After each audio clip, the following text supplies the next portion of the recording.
Seigneur, ta parole est esprit et vie. Et chacun de nous en a besoin. Dans notre culte, nous sommes au temps où il est prévu que nous puissions t'écouter. Que ton esprit, le Saint-Esprit, qui inspire ta parole, qui l'explique, qui nous la révèle, puisse parler au cœur de chacun de nous et qu'il grave cette parole dans nos cœurs, parce que nous voulons vivre chacun par ta parole, et que les voiles sur l'esprit de ceux qui sont voilés soient déchirés au nom puissant de Jésus-Christ, afin qu'ils comprennent les Saintes Écritures pour leur vie présente et leur vie future, et leur vie dans l'éternité, pour leur bénédiction, aujourd'hui et après. Au nom de Jésus, Amen.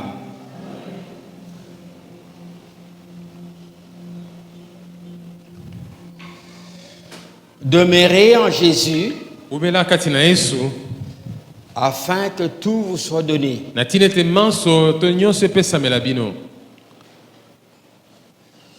Demeurez en Jésus afin que tout vous soit donné.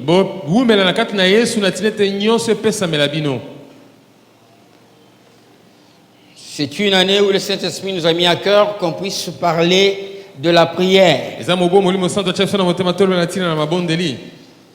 Et la prière n'est efficace que dans la mesure où, quand on prie, on demande des choses au Seigneur et on reçoit ces choses-là. Et ces choses-là, elles peuvent être spirituelles, parce qu'il y a des choses spirituelles. Mais ces choses-là, elles peuvent aussi être matérielles. Et donc,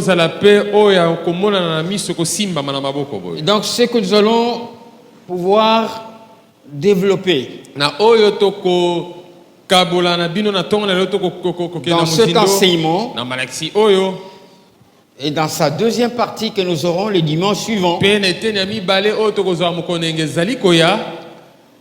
c'est sur des choses qui vont vous aider, non pas seulement en fonction des réponses que le Seigneur peut vous donner quand vous priez, mais aussi comment vous pouvez grandir en lui, comment vous pouvez devenir forte ou fort,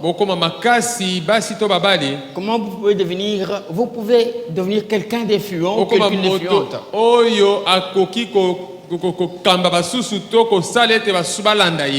Nous allons lire notre référence de base. C'est dans Jean, au chapitre 15, le verset 6 et 7. Jean 15, verset 6 et 7. C'est un discours de Jésus. Donc c'est Jésus qui parle. Bien aimé, j'aimerais vous dire que c'est très important,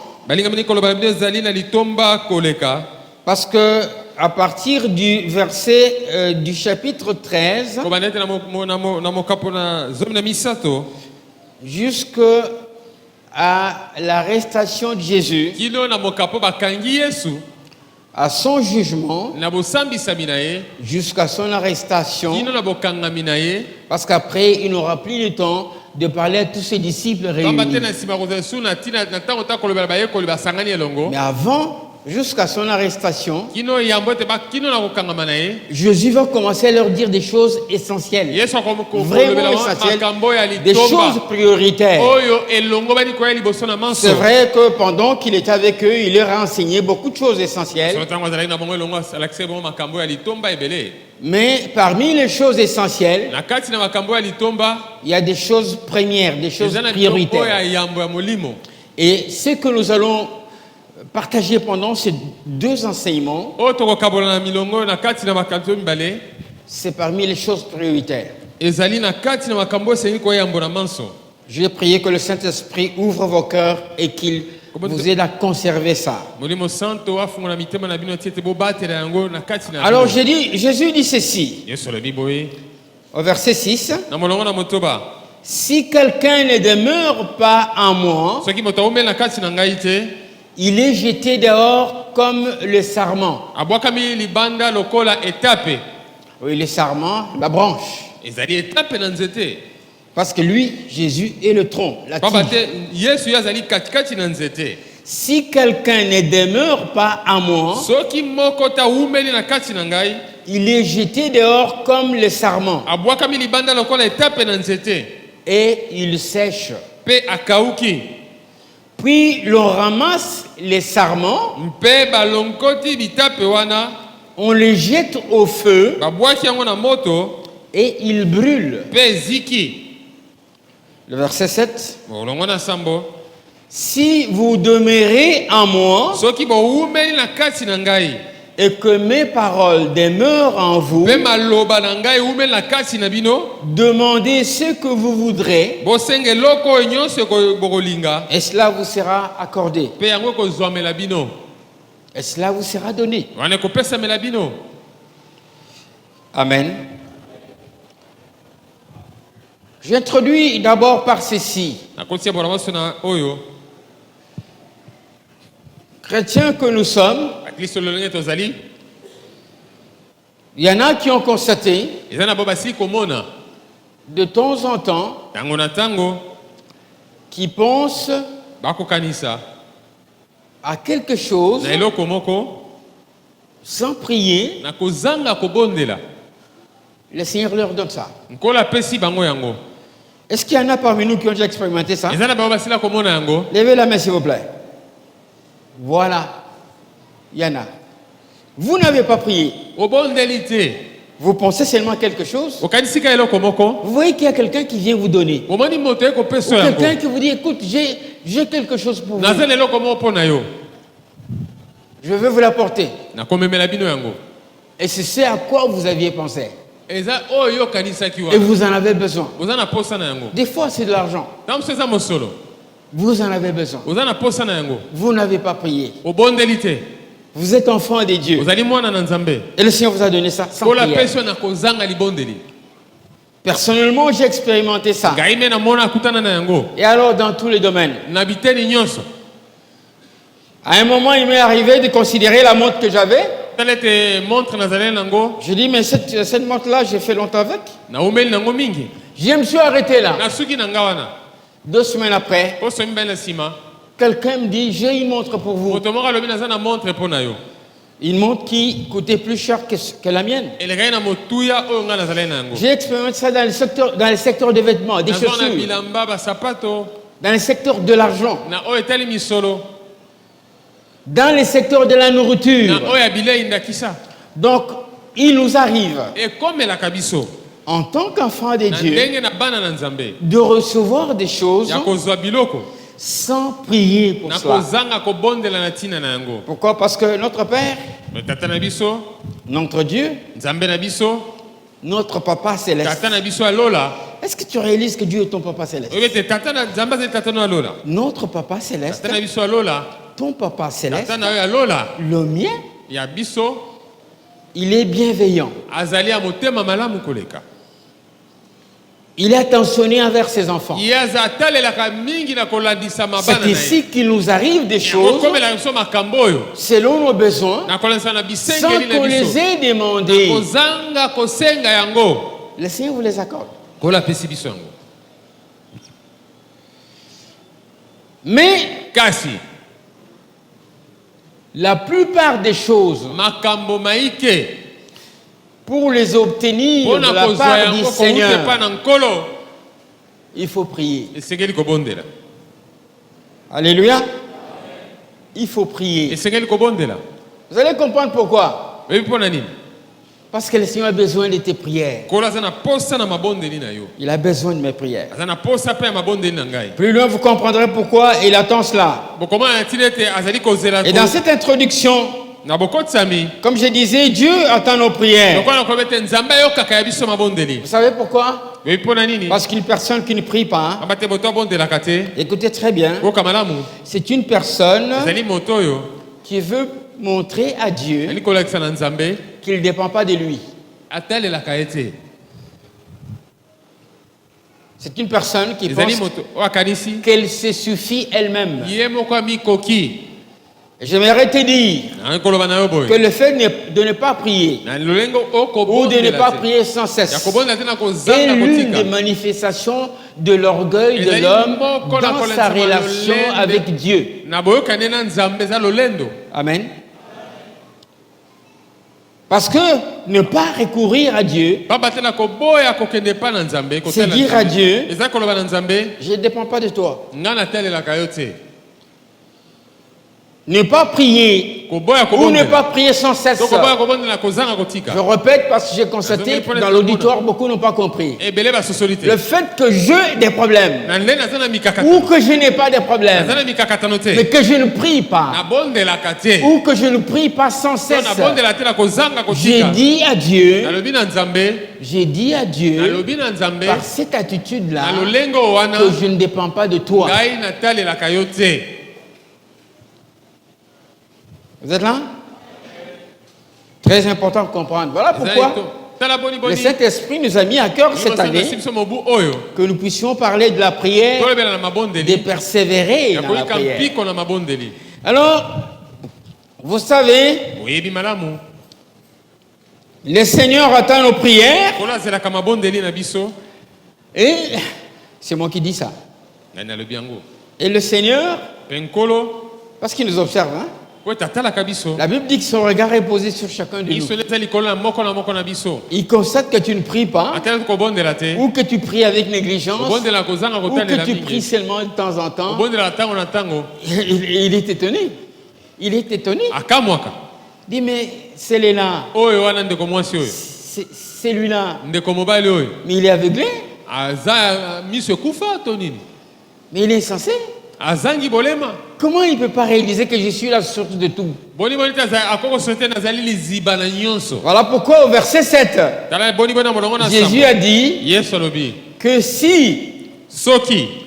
si quelqu'un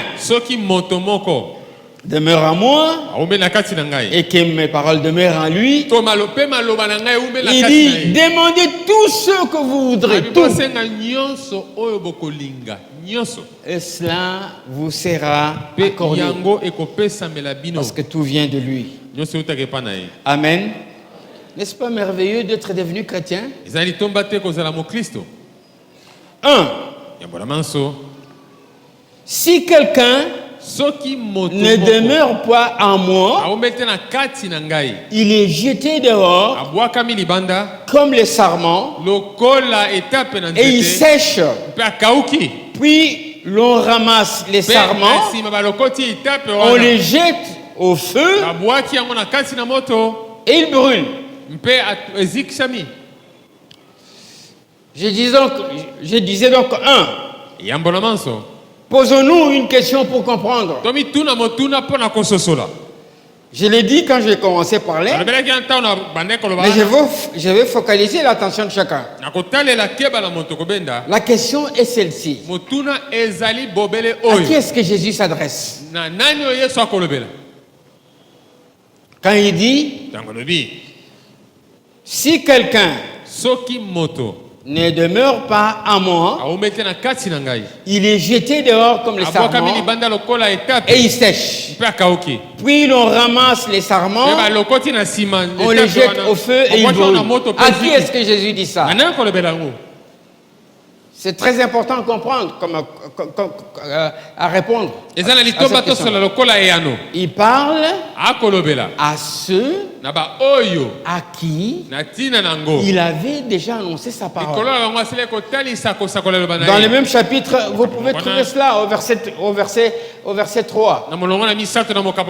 Il est en train de parler à ceux qui avait cru en lui, à qui il avait annoncé sa parole, qui avait cru en lui comme Seigneur et Sauveur.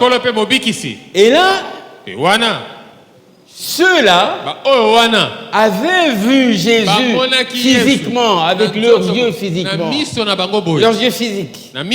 Jésus était dans un corps physique, sur la terre. Il leur parle. Il leur dit, si quelqu'un ne demeure pas en moi,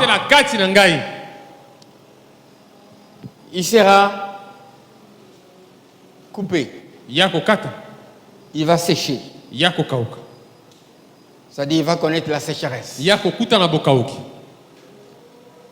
Il va te jeter dehors. Nous, aujourd'hui, toi et moi, nous croyons dans le même Jésus. Mais il n'est plus physiquement sur la terre. Il est sur la terre en tant qu'esprit. Il est au milieu de nous ce matin. Mais il nous dit la même chose. Il te dit, toi, ma soeur, mon frère. Il me dit à moi aussi que si je ne demeure pas en lui, je serai coupé, jeté dehors.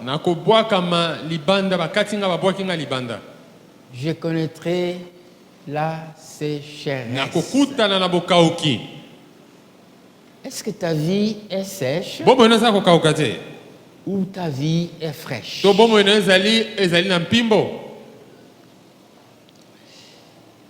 Jésus, nous prenons le point 2. En lisant ce verset 6, il ressort 4 choses différentes. La condition,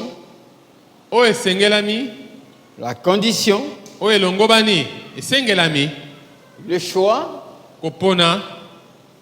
la décision et le devoir.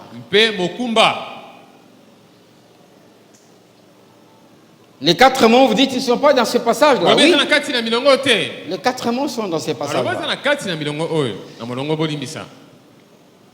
Quand on parle français et qu'on utilise les mots si, il s'agit d'une condition qui est introduite.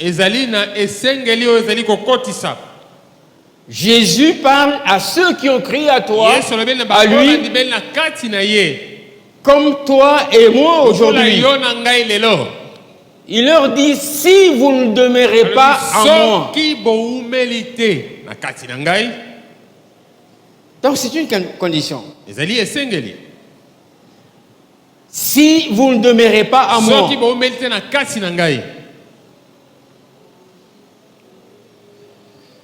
Et ça nous fait comprendre quoi? Qu'on peut croire en Jésus et ne pas demeurer en Jésus. Vous savez, on peut demeurer dans l'église et c'est bien. Parce que la Bible nous dit qu'il faut persévérer dans la communion fraternelle et ne pas demeurer en Jésus.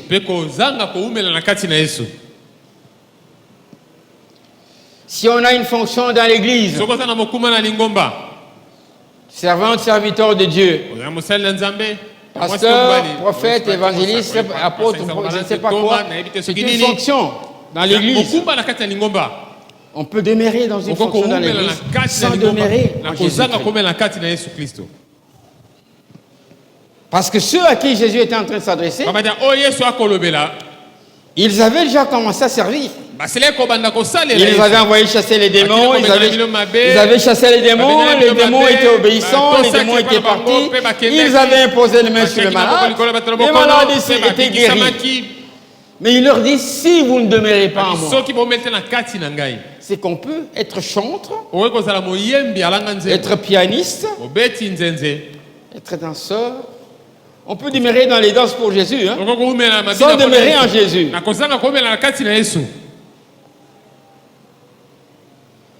Si. C'est une condition. Mon ami, est-ce que tu demeures en Jésus? En Jésus.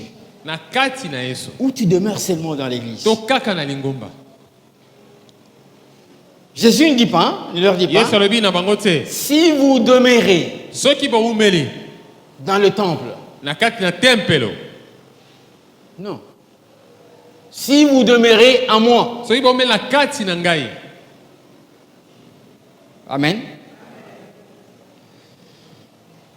Là, c'est la condition. Je ne demande pas que tu me répondes si tu demeures en Jésus ou pas. Ce n'est pas important.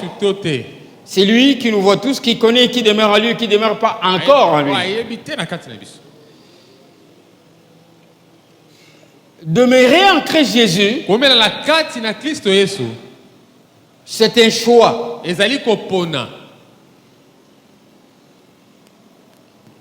Je l'ai déjà dit et répété plusieurs fois. Ce que nous sommes aujourd'hui, chacun de vous, moi en vous,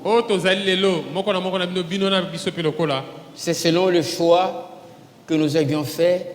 Des fois, il y a plusieurs années. Des fois, l'année passée.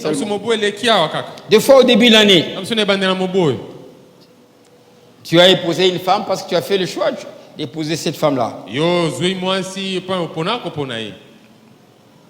Tu as épousé un homme parce que tu as fait le choix d'épouser cet homme-là. Et ce que tu vis avec cet homme-là, c'est selon le choix que tu as fait. De le choisir lui et pas un autre. Et ce que tu vis avec cette femme-là, c'est selon le choix que tu as fait de la choisir elle et pas une autre.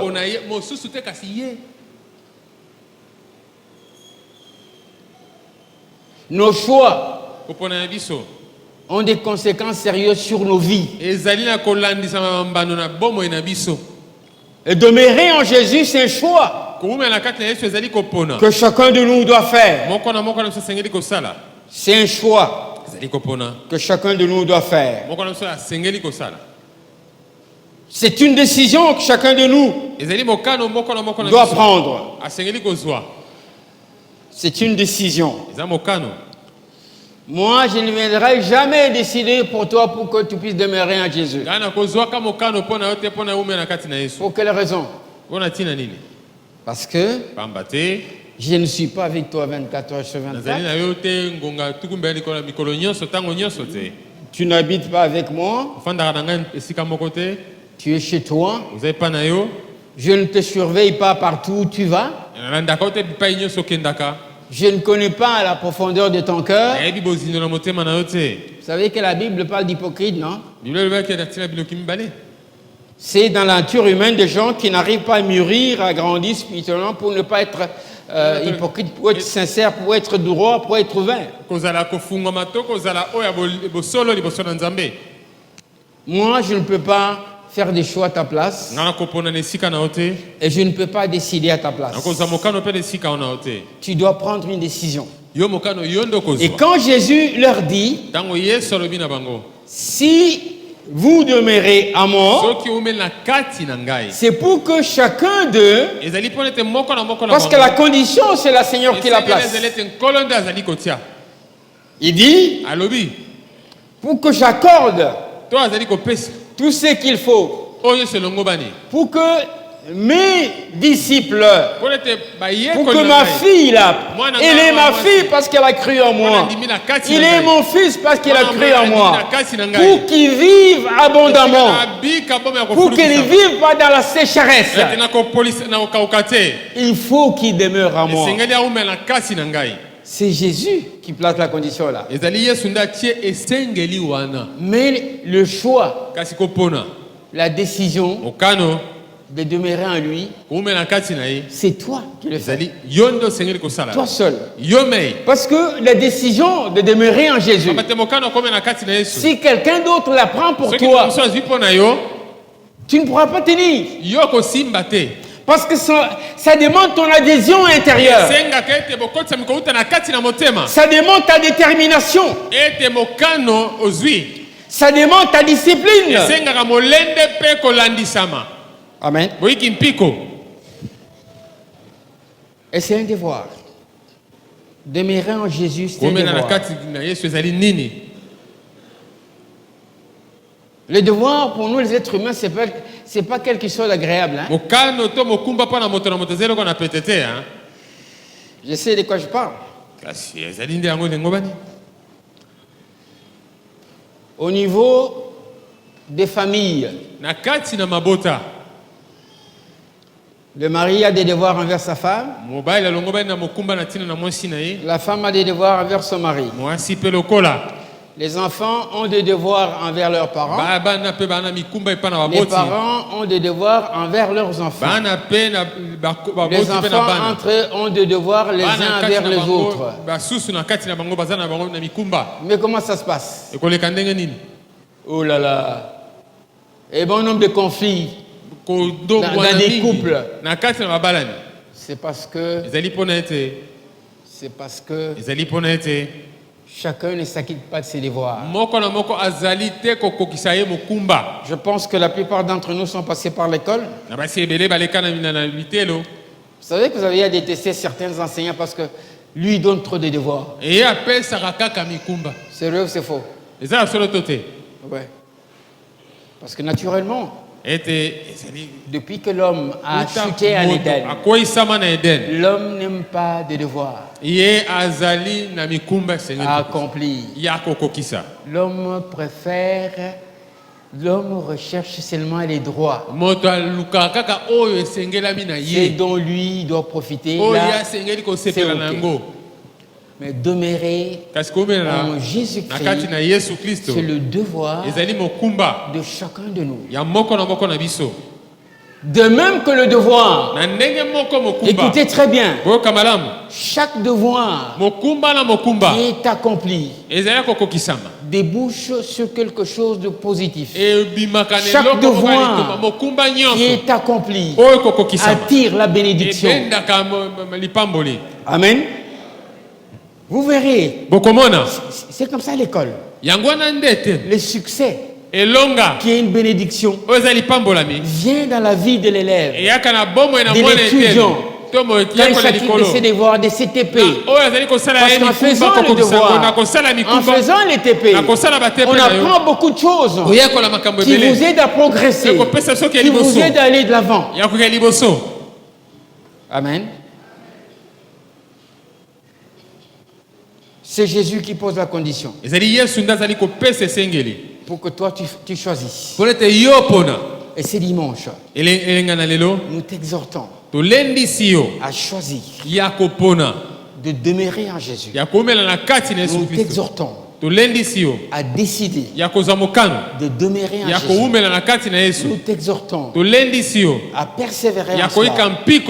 Nous te faisons comprendre que parce que c'est un devoir, ça demande des efforts. J'aimerais vous dire ceci, bien aimé.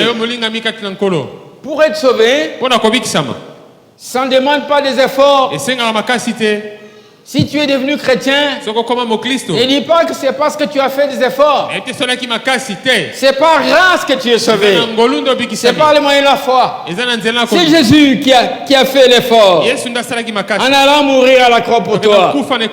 Et toi, en croyant en lui, tu es sauvé par grâce. Mais demeurer en lui demande tes efforts. Amen. Et là, je voudrais qu'on considère quelque chose de très important. Si vous prenez le chapitre 15 de Jean, vous verrez, vous pouvez compter dans votre Bible plus tard, le verbe demeurer est utilisé par Jésus 6 fois. Je ne vais pas rentrer en détail. Vous pouvez vérifier au chapitre 15, là, à partir du premier verset. Jésus-Christ, devant ses disciples, il leur parle. Il utilise le verbe demeurer 6 fois.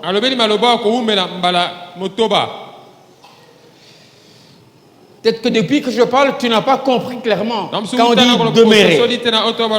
Demeurer, ça veut dire quoi? Demeurer signifie quoi? Demeurer signifie habiter, résider, s'installer, résider en Jésus-Christ, s'installer en Jésus-Christ, se stabiliser en Jésus-Christ. C'est cela, demeurer.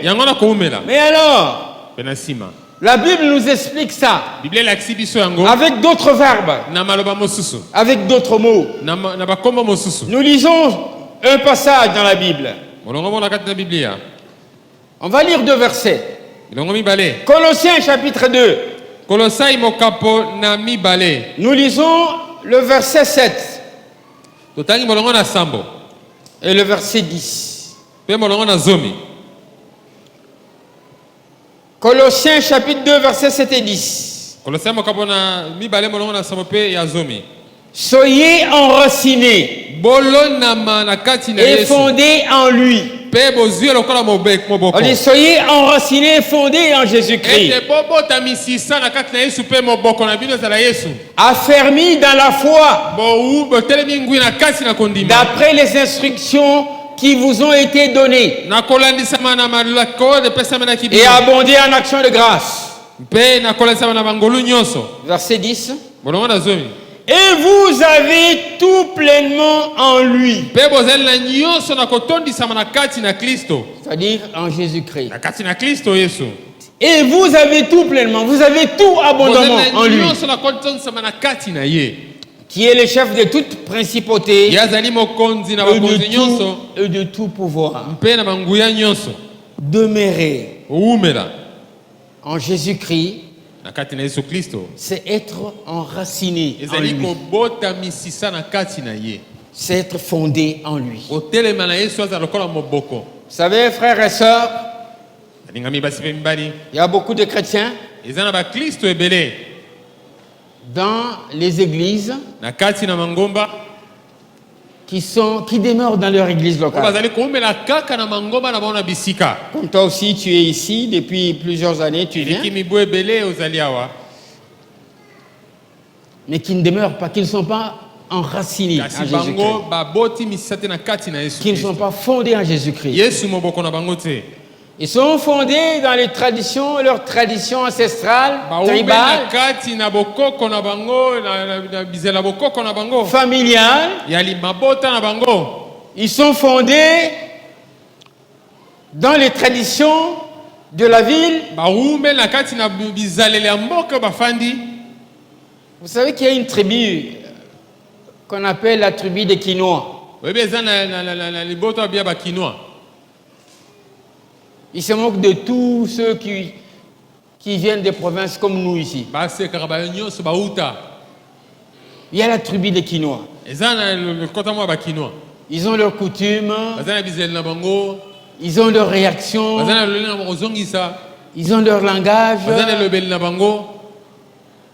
En fait, il y a la tribu des Quinois avec les traditions des Quinois. C'est normal, ils sont nés ici, ils ont grandi ici. Bon, ne soyez pas choqués. J'ai mes enfants qui sont aussi de la tribu des Quinois. Ils sont nés ici, ils ont grandi ici. Ça existe, ça. Mais toi, tu es devenu chrétien. Est-ce que tu as réalisé que Dieu t'a transporté de ta tribu, de ta famille charnelle, pour te transporter dans sa famille? Mais pourquoi est-ce que tu demeures dans l'église? Tu as fait du temps à l'église. Mais Tu es enraciné dans les coutumes, dans les modes de vie mondains. Tu es enraciné dans les coutumes traditionnelles. Vous savez, chez nous, hein, quand la femme perd son mari, elle doit rester 1 mois sans se laver. Elle ne doit pas parler aux hommes. Quand l'homme perd sa femme, il doit faire comme ça. Il doit faire comme ça. Tu es dans ces choses-là, mais tu demeures dans l'église. Pourquoi? Tu demeures dans l'église, mais tu n'es pas raciné en Jésus. Parce que c'est lui qui est enraciné à Jésus. Il a de nouvelles coutumes qui s'appuient sur la parole de Dieu, sur la volonté de Dieu. Donc, demeurer en Jésus-Christ, c'est être enraciné et fondé en Jésus.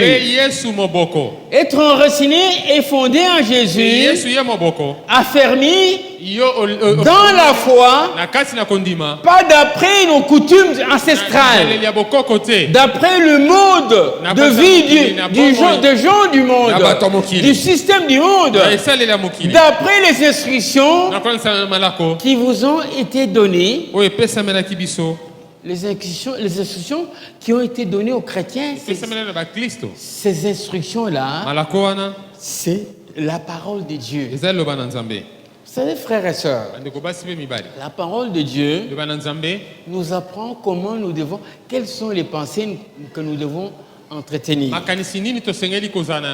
La Bible nous apprend de quelle manière nous devons parler. Ce sont des instructions qu'elle nous a. Elle nous apprend quels sont les sentiments que nous devons entretenir les uns envers les autres. La Bible nous apprend comment nous, en tant qu'enfants de Dieu, nous devons gérer notre argent en fonction de Dieu, en fonction de nous-mêmes et en fonction des autres. La Bible nous apprend. C'est plein d'instructions. Elle nous apprend comment gérer notre relation conjugale. Comment gérer nos relations familiales. Elle nous apprend comment dans la société. Elle nous donne des instructions. Que le moins âgé, qu'est-ce qu'il doit avoir comme attitude par rapport aux aînés. La Bible nous donne des instructions. Quelle attitude ceux qui sont sous l'autorité doivent se comporter envers ceux qui exercent l'autorité. La Bible nous donne toutes ces instructions-là. Quelqu'un qui est enraciné, fondé en Jésus-Christ, qui demeure en Jésus-Christ, il est instruit par la parole de Dieu. Et il veut vivre ça. Vous voyez notre vision?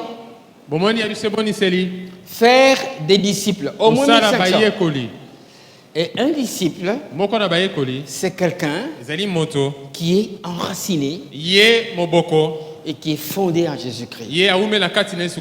Il demeure en Jésus-Christ. D'abord, il est enraciné en Jésus-Christ. Et puis, il est enraciné dans son Église. Amen. Alors, merveilleuse révélation. Le verset 10 nous dit quoi? Et vous avez tout pleinement en Jésus-Christ, en lui. Donc si vous demeurez en lui, vous demeurez vraiment en lui. Est-ce que vous allez manquer quelque chose? Est-ce que vous allez manquer quelque chose?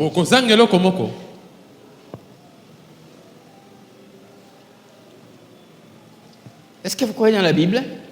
Est-ce que vous croyez que la Bible, c'est la vérité? C'est la parole de Dieu. Mais la parole de Dieu te dit ceci. Tu as tout abondamment en Jésus-Christ. Mais aux chrétiens, on dit au verset 7, soyez enracinés et fondé en lui. Que le Seigneur nous aide chacun à comprendre ces choses-là. Être demeuré en Jésus-Christ, c'est être enraciné et fondé en lui. Ça veut dire que votre vie spirituelle, conjugale, votre vie familiale, bref, ce que vous êtes, ce que vous pensez et ce que vous dites doit être conforme à ce que Jésus aime. Et doit avoir comme référence et comme modèle Jésus-Christ. Tout ce que le Seigneur nous demande, ce qu'il te demande, c'est pour ton bien. C'est pour ta bénédiction.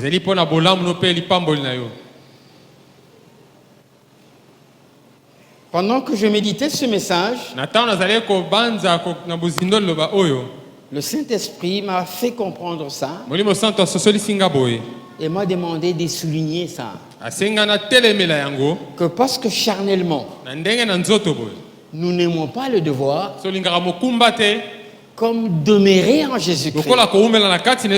C'est un devoir. Beaucoup vont devenir tièdes en écoutant ça. Mais c'est pour votre bien. Et c'est pour votre bénédiction. Vous devez vous déterminer à chercher à demeurer en Jésus-Christ. 3.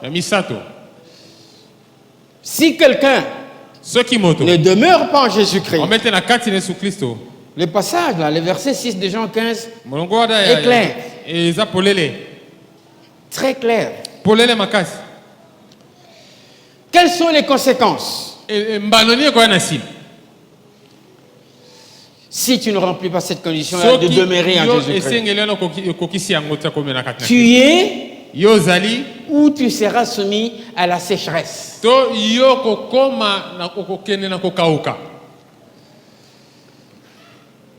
Je suis attristé de voir qu'il y a beaucoup de prédicateurs aujourd'hui qui ramènent toutes les solutions à l'intervention divine dans la vie des hommes, rien qu'au jeûne et à la prière. Jeûne de 30 jours, jeûne de 17 jours, jeûne de 40 jours, à sec et tout ça. Ils ont tordu les Écritures. Ils ont falsifié les Écritures. Tout ne s'acquiert pas que par des jeûnes et de prières. Il faut d'abord que celui qui jeûne et qui prie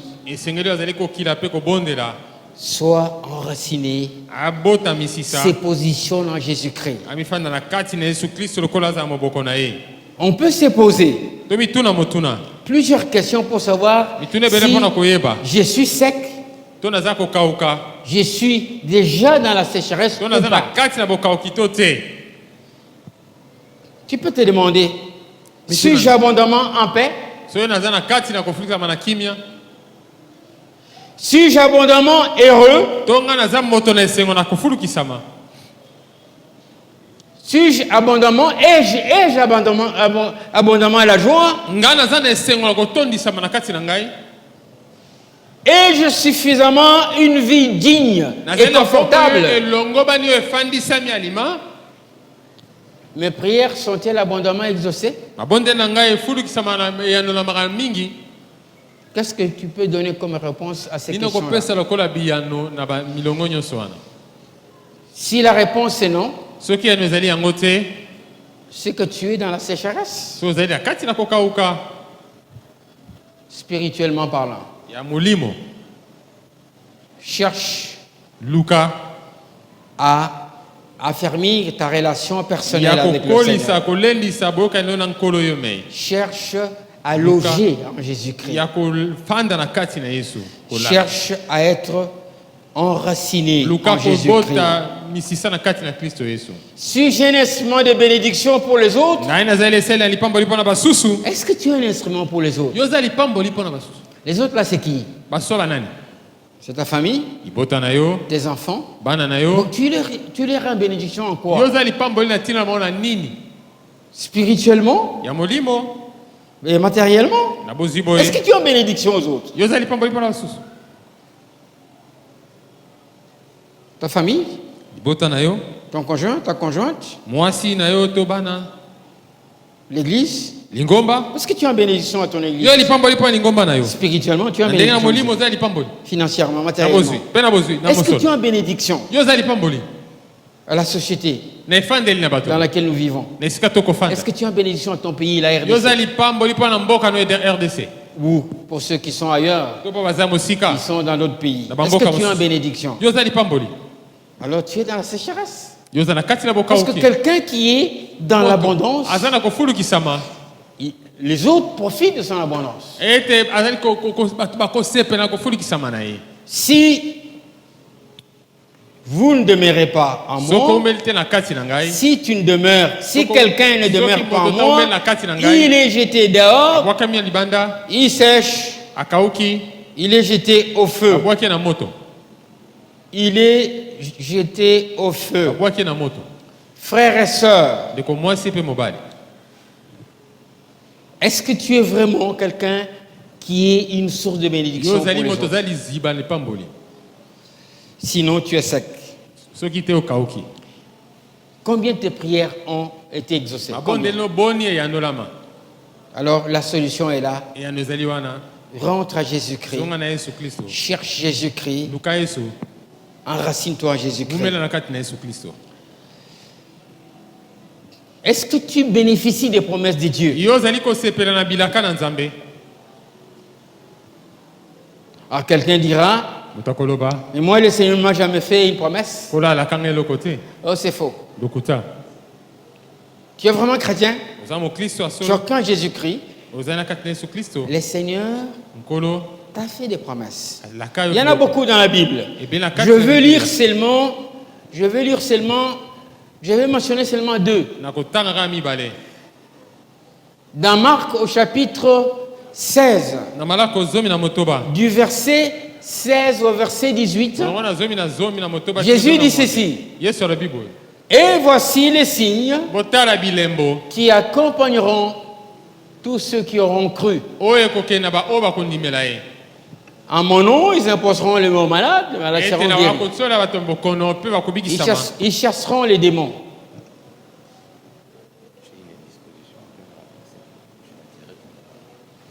Frère Noël, tu peux venir?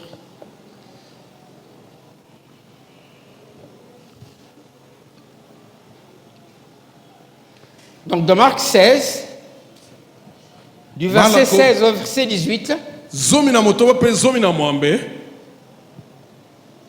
Jésus dit à ses disciples-là, ils étaient devant lui. Et là, juste après, il va être enlevé au ciel. Il leur dit ceci. Voici les signes qui accompagneront ceux qui auront cru. À mon nom, ils chasseront les démons. Ils parleront de nouvelles langues. Ils imposeront les mains aux malades, les malades seront guéris.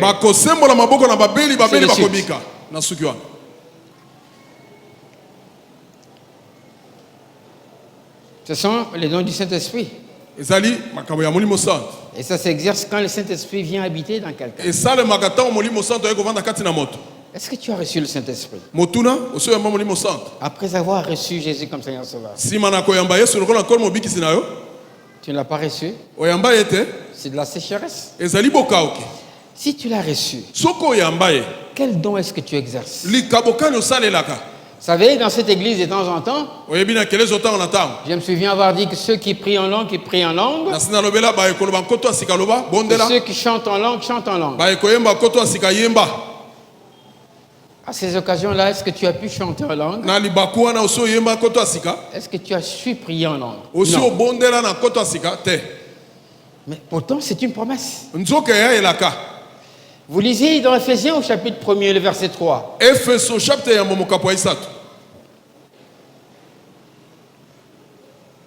Gloire soit rendue à Dieu le Père de notre Seigneur Jésus-Christ, qui nous a bénis de toute bénédiction spirituelle dans le lieu céleste en Christ.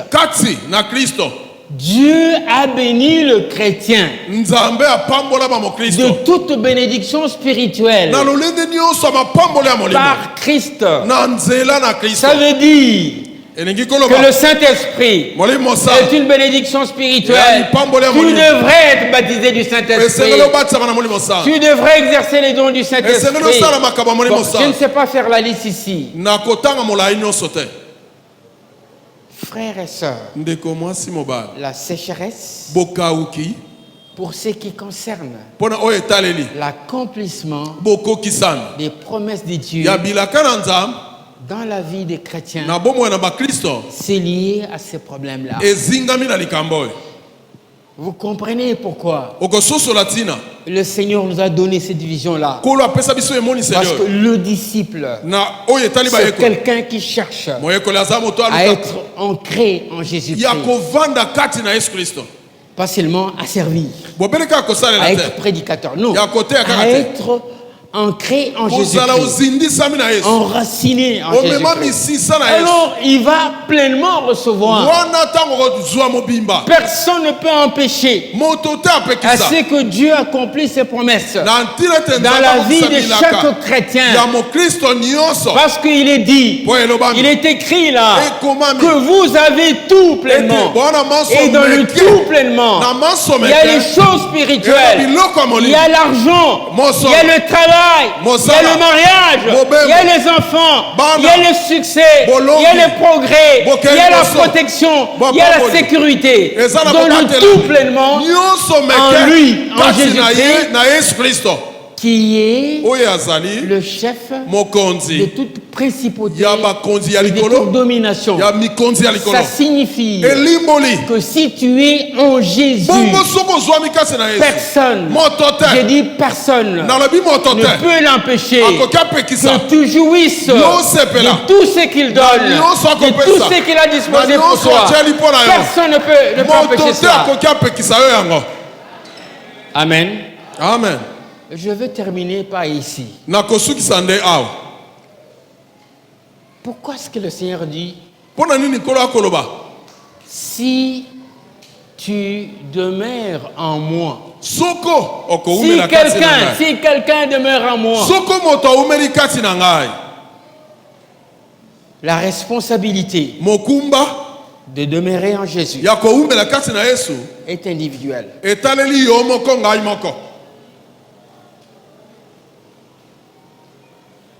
La responsabilité de demeurer en Jésus est individuelle.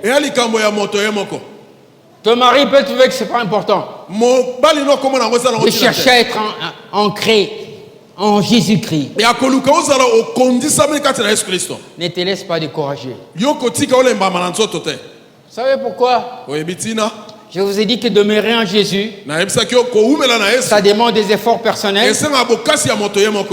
Parce qu'il y a quelqu'un, il s'appelle le diable, avec ses associés, des démons.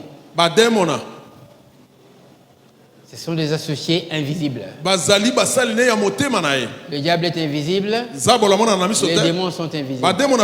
Mais ils ont aussi leurs associés, des hommes autour de nous. Parfois, malheureusement, dans nos familles,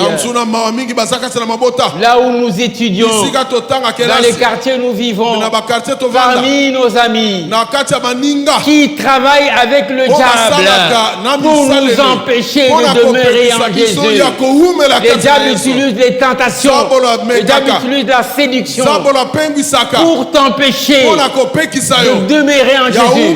Parce que lui, il sait.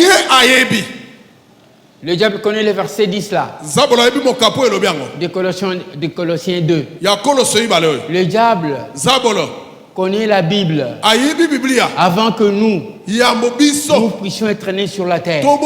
Il connaît ces versets-là. Il sait que si une personne qui a reçu Jésus discipline sa vie, organise sa vie, se sanctifie, recherche Jésus, consomme la parole de Jésus pour rester ancré en Jésus, c'est une personne qui va bénéficier de beaucoup de choses de Jésus-Christ. Alors qu'est-ce qu'il fait? Il tente, il séduit, il désoriente, il sème la confusion, il vole la parole que Jésus vous communique. Vous vous retrouvez avec des individus qui peuvent même vous faire des cadeaux, vous donner de l'argent, mais qui ne veulent pas de Jésus. Il y en a même qui vous donnent de l'argent pour vous détacher de Jésus, parce qu'ils savent que si vous vous engagez à être enraciné à Jésus, vous ne serez plus comme eux. Vous serez plus fort qu'eux. Vous serez plus riche qu'eux. Même s'ils ont plus d'argent que vous, c'est rien que de l'argent. Et si vous enracinez à Jésus-Christ, vous serez riche spirituellement. Et Jésus vous donnera tout ce qu'il faut pour que vous puissiez manger suffisamment et bien manger. Amen. Amen. Quelle est ta décision? On peut se lever pour prier.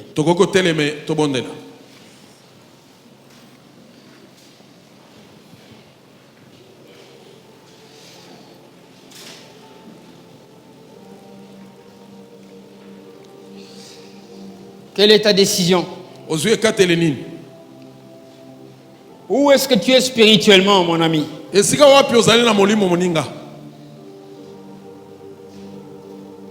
Seulement dans l'église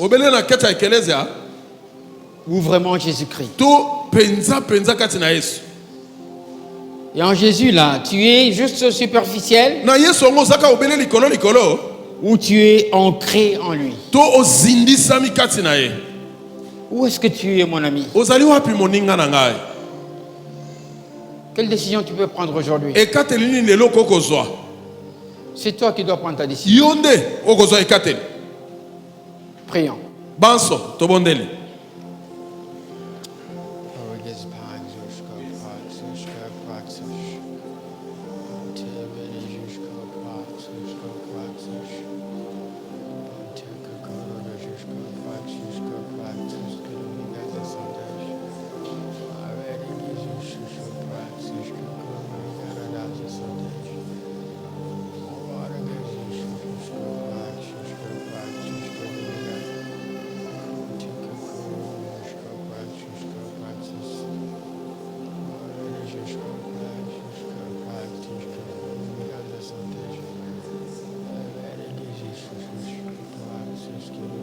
Prie le Seigneur.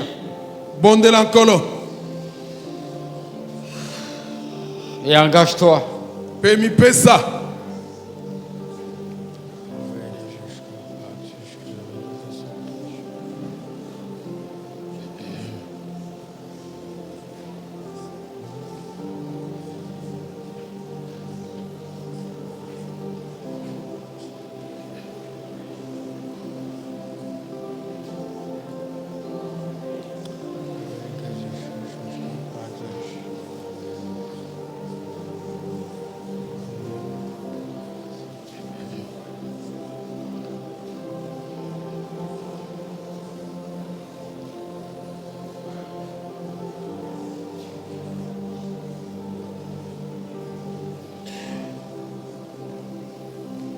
Que le faible dise je suis fort, que le pauvre dise je suis riche, que l'aveugle dise j'ai pu voir ce que Dieu a fait pour moi.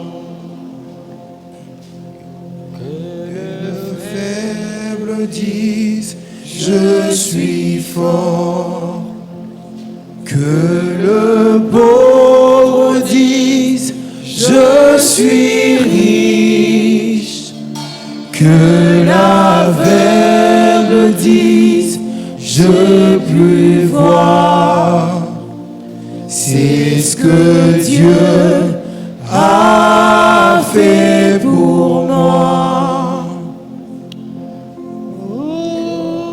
Hosanna, Hosanna,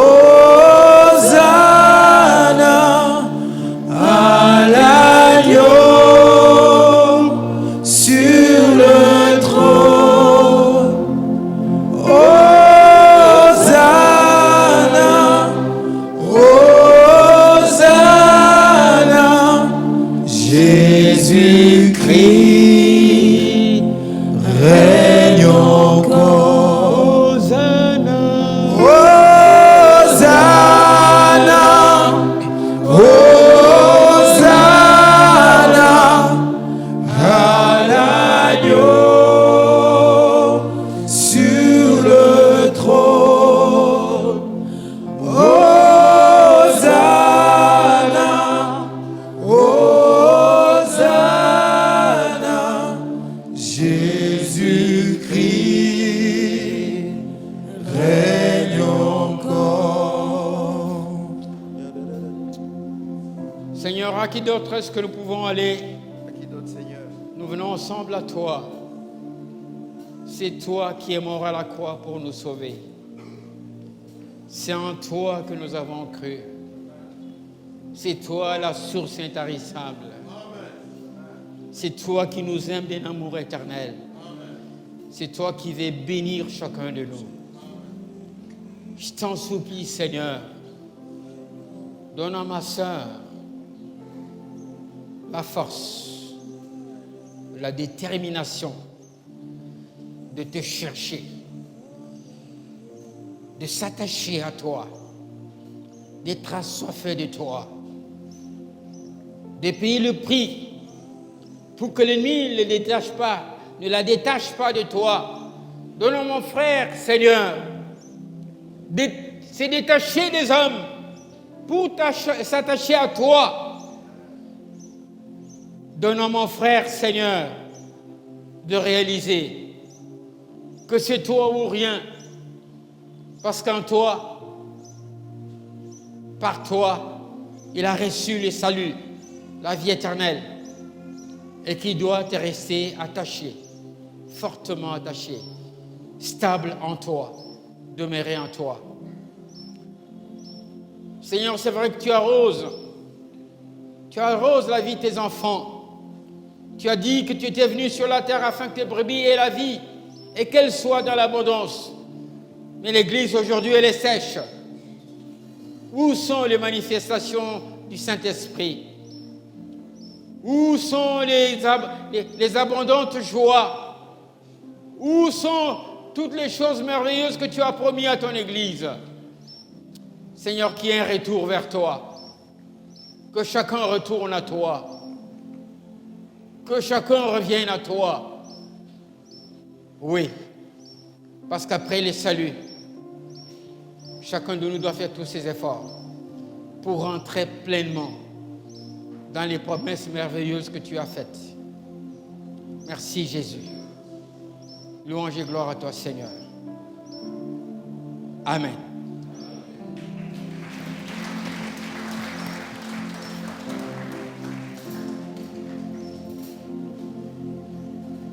Yahweh, Yahweh, Yahweh, Yahweh, nakumisi monene.